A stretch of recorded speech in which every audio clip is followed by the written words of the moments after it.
সেদিন আমরা সবাই একসাথে পিকনিক করতে যাচ্ছিলাম মামার বাংলো বাড়িতে।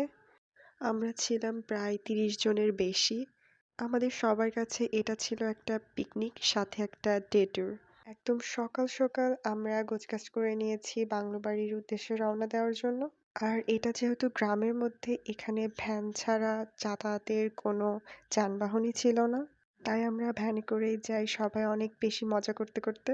এত বেশি মানুষ ছিলাম যে একটা ভ্যানে হয়নি। আর যেতে যেতে এরকম সুন্দর রাস্তা উপভোগ করতে করতে যাচ্ছিলাম।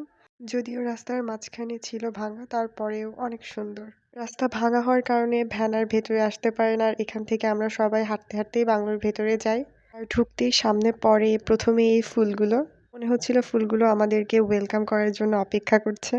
বাড়িটা সবসময় প্রায় ফাঁকাই থাকে। ঢোকার সাথে সাথেই এখানে যে যার মতো কাজ করায় ব্যস্ত। কেউ ছবি তুলছে, কেউ ফুল তুলছে, কেউ মাছ ধরছে। আর বাড়ির ভেতরেই ছিল পুকুর।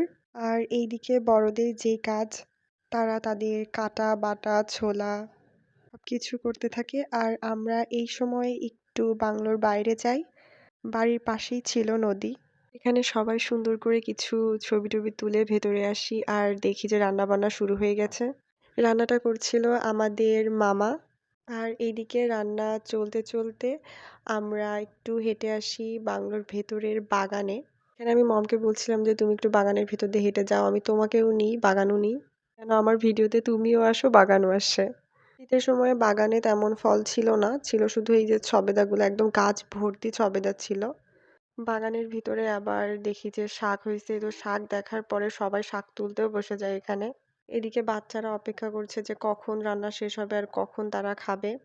এরই মধ্যে রান্না শেষ হয়ে যায় আর মামুনি সবাইকে ডাকে। সে একদম সুন্দর মতো সবাইকে খাবার তুলে তুলে দিচ্ছিল। আর আমি ভাবছিলাম যে ভিডিও করব না খাবো, ভিডিও করব না খাবো, তো ভিডিও বাদ দিয়ে খাওয়াটাই শুরু করি।